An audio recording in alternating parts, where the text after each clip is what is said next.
নমস্কার বন্ধুরা, আজকে আমি মম কিচেন থেকে জয়া ম্যাডাম বলছি। আজকে আপনাদেরকে আমি নিরামিষ কাঁঠালের তরকারি বানিয়ে দেখাবো। নিরামিষ কাঁঠালের তরকারি বানানোর জন্য এখানে আমি কাঁঠাল ভালো করে কেটে সিদ্ধ করে নিয়েছি। এখানে দুটো আলু কেটে নিয়েছি, এখানে পনির আছে অল্প একটু, এখানে গোটা জিরা আছে, এখানে টমেটো নিয়েছি দুটা, এখানে একটা কাঁচা লঙ্কা আর 7-8টা পাকা লঙ্কা, এখানে আদা আছে, হলুদ, লবণ, গরম মশলা আর ধনে গুঁড়া নিয়ে নিব। এগুলো ভেজে নিব। ফ্রাই হোক, এদিকে আমি মশলা করে নেব। লঙ্কা, টমেটো, জিরা, এগুলো সব আমি পেস্ট করে নেব। এখন আমি পনিরগুলো ভাজা হয়ে গেছে, এখন আমি উঠাই দেব। গরম হয়ে গেছে, এখন আমি সোমবার দিয়ে দেব।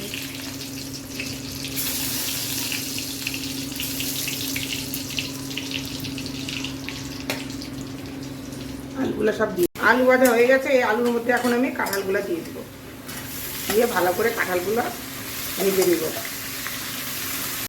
আলু আর কাঁঠাল ভাজা করা হয়ে গেছে, আমি এর মধ্যে এখন এই পেস্টগুলো দিয়ে দিব।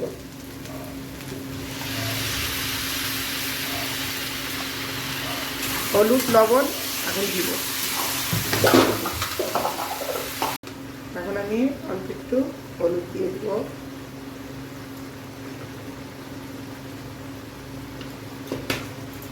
এর মধ্যে লবণ দিয়ে দিব,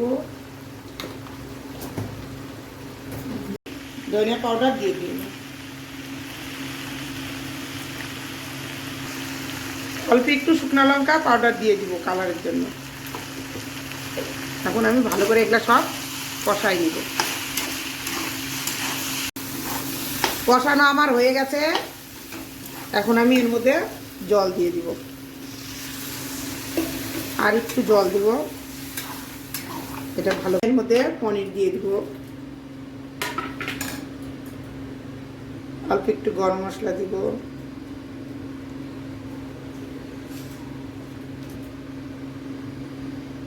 অল্প একটু ঘি দিয়ে দিলাম। কাঁঠালের তরকারিতে একটু ঘি না দিলে ভালো লাগে না।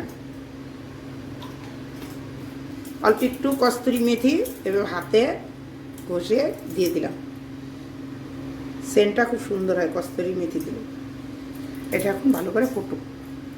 আমার পনির দিয়ে কাঁঠালের তরকারি, এখন আমি এটা বন্ধ করে দেবো। একটু পাতলাই নামালাম, কারণ এটা পরে টেনে নেবে।